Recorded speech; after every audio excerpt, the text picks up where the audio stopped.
Bismillahirrahmanirrahim.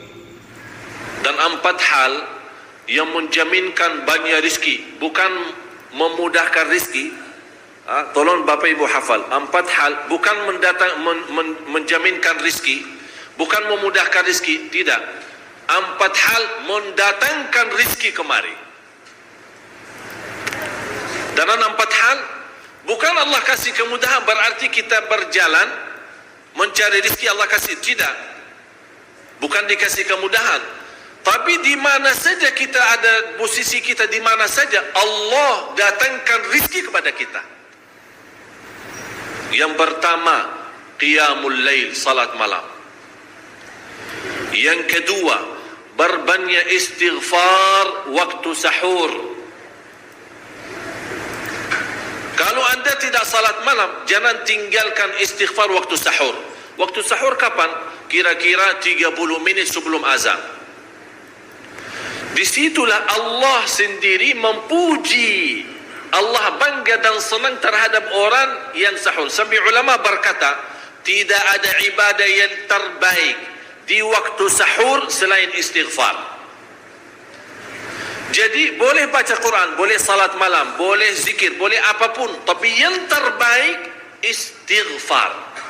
Fokus hanya istighfar. Astaghfirullah wa atubu ilaih. Termasuk istighfar Allahumma anta rabbi la ilaha illa ant, yang Bapak Ibu tahu sayyidul istighfar, yang terutama, yang paling luar biasa. Allahumma anta rabbi la ilaha illa anta khalaqtani wa ana abduka wa ana ala ahdika wa wa'dika mastata'at a'udzu bika min syarri ma sana'at abu'u laka bi ni'matika alayya wa abu'u bi dhanbi faghfirli fa innahu la yaghfiru dzunuba. Ya Allah, kalau kita fahami doa ini luar biasa.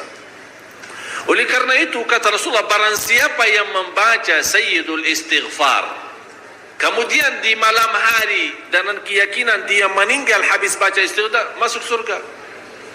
Masuk surga.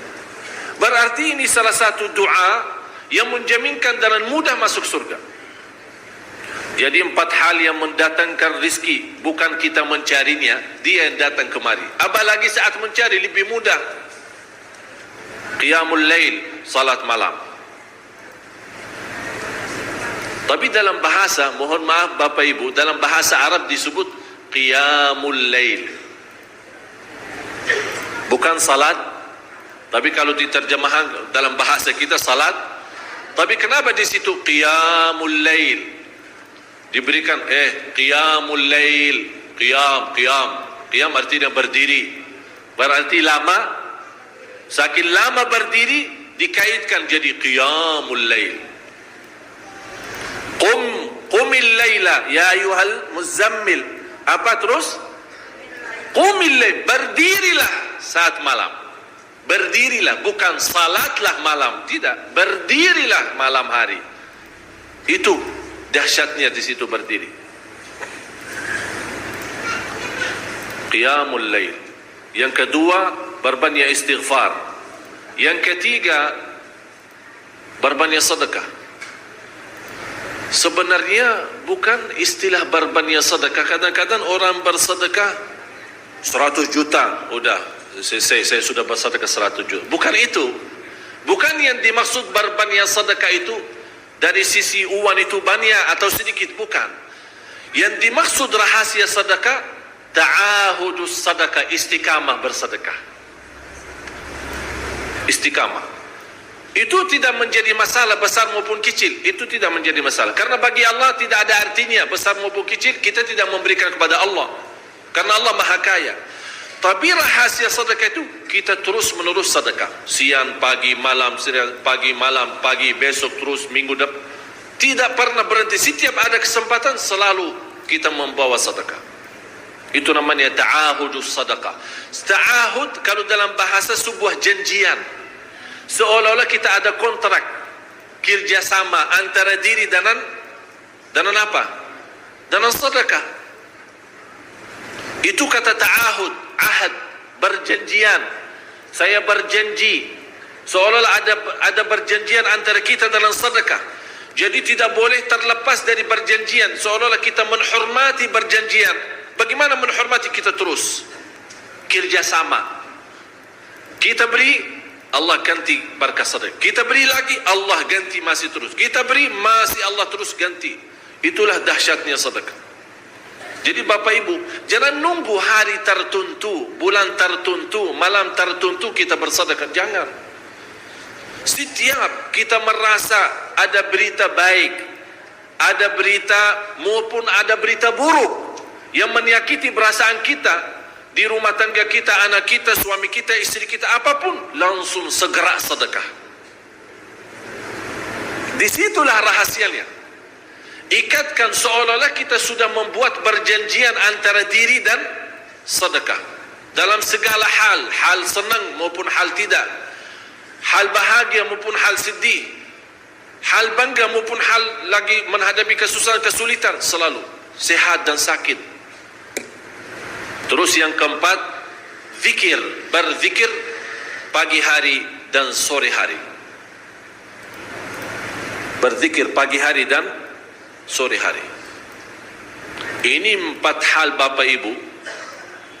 Berdiri malam hari, itu yang namanya tahajud, banjani atau lamanya berdiri. Berbanyak istighfar waktu sahur. Yang ketiga, berbanyak sedekah. Sudah Bapak Ibu mengerti? Jadi istilah berbanyak sedekah bukan artinya harus banyak dari jumlah hitungannya, tidak. Yang keempat adalah berzikir di pagi hari maupun petang hari. Amman huwa qanitun ana al-laili sajidan wa qa'ima. Sajidan wa qa'ima. Jadi Bapak Ibu, saat kita berdiri lama, walaupun baca satu ayat, diulangi berkali-kali.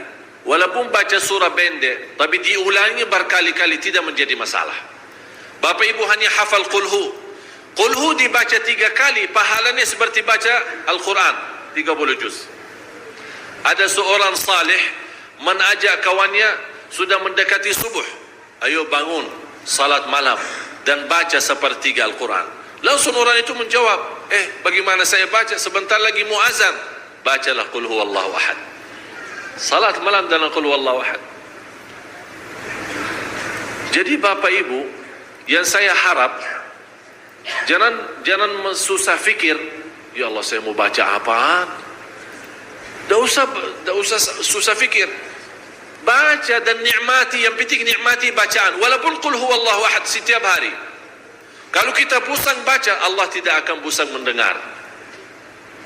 Malah Allah paling senang mendengar bisikan bacaan dan bisikan doa kita malam hari. Allah paling senang mendengar bisikan doa munajat kita malam hari.